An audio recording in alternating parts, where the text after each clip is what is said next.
अस्सलाम वालेकुम everyone, welcome back to green tech solar Pakistan. Fawad, solar panels को किस तरह रखना चाहिए, उसकी क्या एहतियात है, क्या उसकी प्रिकॉशंस हैं। स्पेशली पैलेट्स की अगर बात करें तो पैलेट्स जब वेयर हाउसेज में रख रहे हैं इम्पोर्टर्स, तो उनको किस तरह रखने चाहिए, और जब आप उठा के घर पे ले आएँ और अभी आपके पास 1 से 2 हफ्ते हों इंस्टॉलेशन के ड्यूरेशन में, तो उस वक्त क्या आपको एहतियात करनी चाहिए।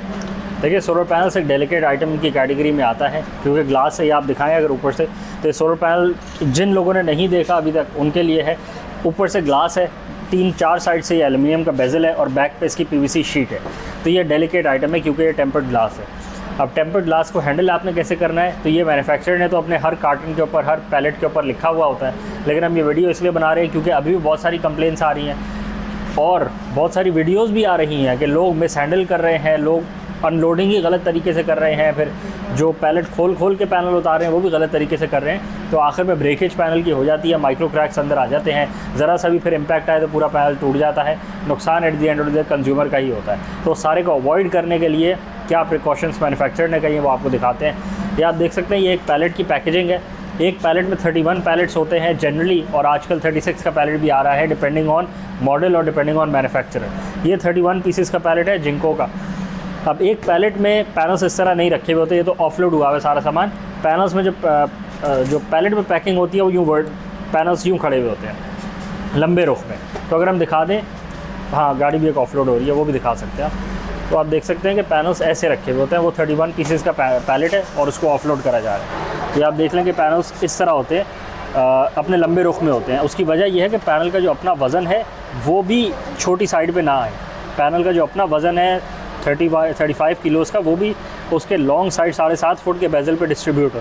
तो ये सारी चीज़ें हैं जो मैन्युफैक्चरर ने नोट करी हुई हैं और उनको मेंशन किया हुआ है। अब आप ये देख सकते हैं कि इसके बॉटम पे एक लकड़ी का पैलेट है और पैलेट के ऊपर 31 पीसेस के जो पैनल्स होते हैं वो मेंशन किए हुए होते हैं, वो रखे हुए होते हैं। ये लकड़ी का पैलेट है, ये रिसाइकल्ड वुड का बना हुआ है। ये कोई आपकी पत्तल की लकड़ी नहीं है, ये शीशम की लकड़ी नहीं है, ये रिसाइकल्ड वुड है।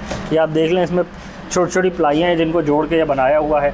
और ये भी प्लाईज भी नहीं है, ये तो प्रॉपर ये 2 प्लाई है, बीच में बरादा भरा हुआ है। तो ये सारा रिसाइकल्ड मटेरियल है। It's not very strong. मकसद कहने का ये है कि ये मजबूत नहीं है बहुत ज़्यादा कि आप बोलें कि मैं इसको पानी में डबो दूँ तो इसको कुछ ना हो। ये सारी बातें करने का मकसद अभी आपको पता लग जाएगा कि मकसद क्या है बातें करने का। ये देखें, सारा इसमें फ्लेक्सिबिलिटी भी थोड़ी बहुत है क्योंकि रिसाइकल्ड वुड है। अब आप इधर आ जाए, ये एक पैलेट की पैकेजिंग है। 4 साइड से इस पर कार्टन चढ़ा हुआ होता है, ऊपर से टॉप से भी कार्टन चढ़ा हुआ होता है। बॉटम साइड पे ये पैलेट था जो लकड़ी का हमने आपको क्रेट जो आपको दिखाया था। नीचे से फोकलिफ्ट डल जाती है इसमें, इसको उठाने के लिए।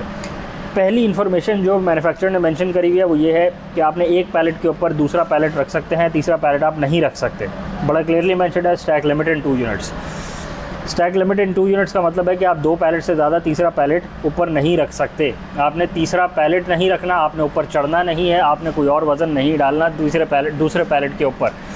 ये देखिए कि ये तो पैकेज्ड है, ये तो लकड़ी है, ये तो कार्टन डला हुआ है, मजबूत है, मैं इस पर चढ़ जाता हूँ, मैं कोई और सामान रख देता हूँ या मैं तीसरा पैलेट रख देता हूँ वज़न बचाने के लिए।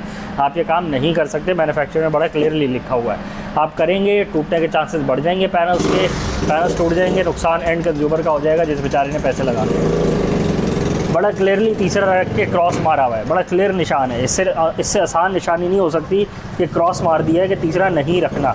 बस इतनी सी बात है, इसमें कोई तीसरी बहस नहीं है कि मैंने भाई 8 रखे थे और मेरे बच गए और मेरे टूटे नहीं। ये कोई बात नहीं है, टूट जाएंगे, कंज्यूमर बेचारे के टूटेंगे, आपके तो आपने तो बेच देने ना अगले को। आगे आ जाए। और दूसरा मेंशन किया हुआ है कि दिस साइड अप, ये पैलेट जो है ये इसी ओरिएंटेशन में रहेगा, इसको पलटी नहीं मार देना, उल्टा नहीं कर देना।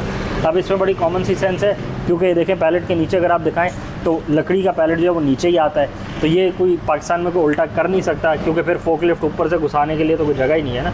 तो ये तो कॉमन सेंस है, ये तो कोई उल्टा कर नहीं सकता पाकिस्तान में। अगर पैलेट दोनों साइडों पर होता तो यहाँ पर लोग उल्टा भी चल रहे होते। उसके बाद फ्रेजाइल का साइन बना हुआ है, जिसका मतलब है कि इसको फ्रेजाइल की कैटेगरी में लाया जाता है। आपने इसके साथ धक्के नहीं मारने। या फ्रेजाइल का मतलब है नाजुक आइटम, नाजुक का मतलब है कांच का, शीशे का बना हुआ है। तो आपने इसको फ्रेजाइल है ही ग्लास, तो आपने इसको ग्लास समझ के ही हैंडल करना है। आपने इसको टकरे नहीं मारनी, आपने इसको 2 पैलेट्स को टकरा नहीं देना आपस में। आपने फोकलिफ्ट जब इसको उतारना है तो प्यार से इसको ज़मीन से टकराना है, प्यार से उठाना है। तो आपने इसको ऐसे ही हैंडल करना है कि जैसे नाजुक आइटम है, अगर आप इसको मिसट्रीट करेंगे तो ये टूट जाएगा। बड़ा क्लियरली सारी चीज़ें मेंशन्ड है। चौथा, कीप ड्राई। छतरी बना के ऊपर बारिश का निशान बना दिया है कि आप इसको ड्राई रखें। ड्राई रखने का मकसद ये है कि ये कार्डबोर्ड है, ये भी कार्डबोर्ड है और नीचे लकड़ी है, ये रिसाइकल्ड बोर्ड है। आप इसको पानी में अगर 5 दिन रखेंगे तो भुर जाएगी सारी, इसकी स्ट्रेंथ ख़त्म हो जाएगी। ये रिसाइकल्ड बोर्ड है, ये शीशम की लकड़ी नहीं है। आपके दरवाजे बनाने के लिए तो दी नहीं है ना उन्होंने आपको सिर्फ ट्रांसपोर्ट करने के लिए दी है कि आप सोलर पैनल्स को ट्रांसपोर्ट कर लें। आप इसको पानी में रखेंगे तो पैनल्स भी वेट होंगे, पानी अंदर जमा होएगा, मिट्टी जमा होएगी, प्लस ये पैकेजिंग सारी ख़राब होना शुरू हो जाएगी, आपके पैनल्स एक्सपोज्ड हो जाएंगे। आप जब फोकलिफ्ट डाल के इसको उठाने की कोशिश करेंगे तो इसके टूटने के चांसेस बहुत ज़्यादा हो जाएंगे, टूट के गिर जाएगा धड़ाम से। आप बोलेंगे ये तो बनाया ही कचरा है जी। जिनको आजकल कचरा पैलेट बना रही है, गलती किसकी थी? आपकी। आपने इसको पानी में भिगोया, वो तो बोल के बैठे हुए हैं कि पानी में ना भिगोएं इसको कवर्ड शेड में रखें, वेयर हाउस में रखें। आप इसको ओपन मैदान में रख के बैठ जाते हैं और बोलते हैं कि हमने यहाँ 8-8 की ढेरी लगानी है, एक के ऊपर एक रखना है। तो एक ये आपने गलत वायलेशन करी, फिर ऊपर से ये गलत वायलेशन करी, टूटा आपसे, आखिर में आपने बोलना मैन्युफैक्चरर की गलती है। ऐसे नहीं होता। तीसरी बात, ये इम्पॉर्टेंट बात है, इसका मेंशन करने का मकसद ये है कि ड्राई कहाँ होता है? जहाँ पे आपकी छत हो। पाकिस्तान में बारिशों की जो इंसिडेंस है वो कम है, बट आपको नहीं पता लगता कि किस दिन बारिश आनी है और किस दिन नहीं आनी। वेयर हाउसेस कवर्ड होने चाहिए, जहाँ भी ये पैनल्स को आप रखें, ये कवर्ड वेयर हाउसेस में ही होता है। ऐसे नहीं होता कि ओपन मैदान में रख दिया। आपने देखा है 95-98% जो वेयर हाउसेस पाकिस्तान में वो ओपन है, वो ऐसे ही हैं कि ओपन मैदान में चीज़ें रखी हुई होती हैं और उसमें किसी भी दिन बारिश आ जाए, किसी भी दिन कोई और चीज़ गिर जाए ऊपर से, कोई किसी को पता नहीं लगता और ये सारे पैनल्स डैमेज होने के चांसेस होते हैं। सील पैलेट बेचा जा रहा होता है और फिर कस्टमर जब घर पे खोलता है तो पैलेट में से ब्रेकेज भी निकलती है। आगे आ जाए। रिसाइक्लेबल मटेरियल है, उन्होंने बनाया ही रिसाइक्लेबल मटेरियल से है और उन्होंने आपको भी बोला है कि आप रिसाइकिल करें। पाकिस्तान में खैर गत्ता क्या, लोहा कोई नहीं छोड़ता, रिसाइकिल सब कर लेते हैं, तो ये तो पाकिस्तान में ऑटोमेटिकली रिसाइकिल हो जाता है, इसकी टेंशन नहीं है। उसके बाद लिखा हुआ है do not step on the glass, do not step on this item at all. बड़ा क्लियरली और वाज़े अल्फाज में लिख दिया है कि डू नॉट स्टेप ऑन। इसका मतलब है कि इसके ऊपर चढ़े नहीं। ये पैनल्स बेशक अपने बेजल पे खड़े हुए हैं, आपने पैलेट के ऊपर नहीं चलना। बड़ा क्लियरली निशान बना के बता दिया है कि पाँव रखेंगे तो टूटने के चांसेस बढ़ जाएंगे। पाकिस्तान में एक वीडियो भी सर्कुलेट कर रही है, एक साहब ने पैनल लिटाया हुआ है, ऊपर जंप कर रहे हैं, नाच रहे हैं, चीज़ें फेंक रहे हैं, बोल रहे हैं देखो पैनल नहीं टूटा। तो आपने किसी को प्रूव नहीं किया कि आपका पैनल ज़्यादा स्ट्रॉन्ग है, क्योंकि आपने पैनल बनाया नहीं। जिन्होंने बनाया है उन्होंने लिखा हुआ है आप ना चढ़ें, तो फिर आपसे बड़ा बेवकूफ़ कोई नहीं है कि उन्होंने लिखा हुआ है ना चढ़ें और आप बोल रहे हैं कि इस पर नाच लो।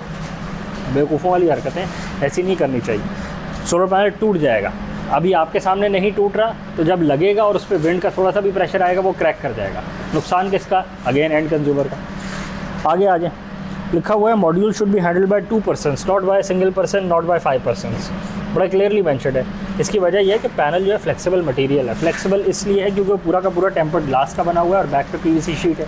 PVC sheet is not as strong as aluminium ना। एल्यूमिनियम तो चारों साइड्स पे है ना सिर्फ, तो जब आप इसको एक बंदा सिर्फ 2 साइड से उठाएगा और अपनी बैक पे यूँ जैसे आटे की बोरी उठाते हैं वैसे रख लेगा, तो फिर वो फ्लेक्स मारेगा पैनल, और जो वो फ्लेक्स मारेगा तो फिर उसमें माइक्रो क्रैक्स आने के चांसेस बढ़ जाते हैं। ग्लास है, ये ब्रिटल मटीरियल है, समझने की बात है। ग्लास ब्रिटल मटीरियल होता है, ये आपका ज़्यादा टेंसाइल लोड बर्दाश्त नहीं कर सकता। उसकी वजह से जब आप इसको ज़्यादा फ्लेक्स मारेंगे तो ये टूट जाएगा। 2 बंदे जब उठाएंगे तो 2 बंदे एक साइड से उठाएंगे, बाकी 2 बंदे दूसरी साइड से उठाएंगे, और उसकी वजह से इसमें जो ब्रेकेज के चांसेस वो कम से कम हो जाते हैं। तो बड़ा क्लियरली मेंशन है बॉक्स के ऊपर कैसे हैंडल करना है। 2 बंदों ने इस साइड से उठाना है, 2 बंदे उस साइड से उठाना है, और फिर इस पैनल को आपने जहाँ ट्रांसपोर्ट करना है आप कर सकते हैं। अब इस सारी सिचुएशन में सारे के सारे हैंडलिंग प्रोटोकॉल्स मेंशन कर दिए कंपनी ने। अब अगर इस सारे के सारे मेंशनिंग के और ये एक कंटेनर में 20 पैलेट है फ़र्ज़ करें, तो 20 पैलेट के हर कार्टन के ऊपर ये मेंशन है। ये सारे के सारे डिज़ाइन, ये सारी की सारी लोगोज़ हर पैलेट के ऊपर मेंशन है। ऐसा भी नहीं है कि 20 में से जी पहले पैलेट के ऊपर था और बाकी 19 पर नहीं था, तो हमें जी उतारते हुए दिखे ही नहीं कि उतारना कैसे है हमें। तो ये सारा होने के बावजूद भी लोग मिस हैंडल कर रहे हैं। आपने वीडियोज़ देखी हैं, लोगों ने जगह बचाने के लिए पैलेट ही खोल देते हैं और जब कंटेनर में ट्रांसपोर्ट कर रहे हैं तो पैनल पे पैनल चढ़ाया हुआ है। एक तो यहाँ ख़ुद भी करते हैं, दूसरा जब स्मगल होता है पैनल तो पैलेट के बगैर स्मगल होता है। फिर वो पैनल के ऊपर पैनल चढ़ा हुआ है और पैनल स्क्रैचेस भी आ रहे हैं, लोड भी पड़ रहा है, टूटने के चांसेस फिर बढ़ जाते हैं। क्लियर कट इंस्ट्रक्शंस है, फॉलो करें, ब्रेकेज के चांसेस कम से कम होंगे। आप अपनी बैग पे आटे की तरह इसको ट्रीट करेंगे कि मैंने आटे का बोरा उठाया हुआ है, तो बिल्कुल आटे का बोरा भी बंदा उठा लेता है। ये तो उससे हल्का है, 35 किलोस का है वो, आटे का बोरा तो 50 किलो का होता है। बट वो मटेरियल डिफरेंट है, ये मटेरियल डिफरेंट है। टूट जाएगा तो किसी और का नुकसान होएगा, ऐसे ना करें। कुछ और ऐड करेंगे आप? मेरा ख्याल है इसको रैप अप करें। चैनल को लाइक करें, सब्सक्राइब करें, ज़्यादा से ज़्यादा शेयर करें और कमेंट्स में बताएं और क्या क्या तरीके हैं जिससे सोलर पैनल्स की हैंडलिंग को बेहतर किया जा सकता है। क्योंकि डेलिकेट मटेरियल है, अगेन अवेयरनेस की कमी है और एक लैक ऑफ अंडरस्टैंडिंग भी है, और एक वो भी है कि जाने तो क्या होता है, उतार के नीचे रख देते हैं और बस जिसका है ले जाएगा उठा के, हमें क्या लगे। तो और क्या तरीक़ेकार हैं जो अपनाए जा सकते हैं कि जिससे सोलर पैनल्स की हैंडलिंग बेहतर करी जा सकती है और लोगों में अवेयरनेस बढ़ाई जा सकती है कि जिससे ये जो ब्रेकेज के चांसेस हैं, मिस हैंडलिंग के चांसेस हैं और फिर नुकसान होने के चांसेस को कम से कम किया जाए। आज के लिए इतना, थैंक यू।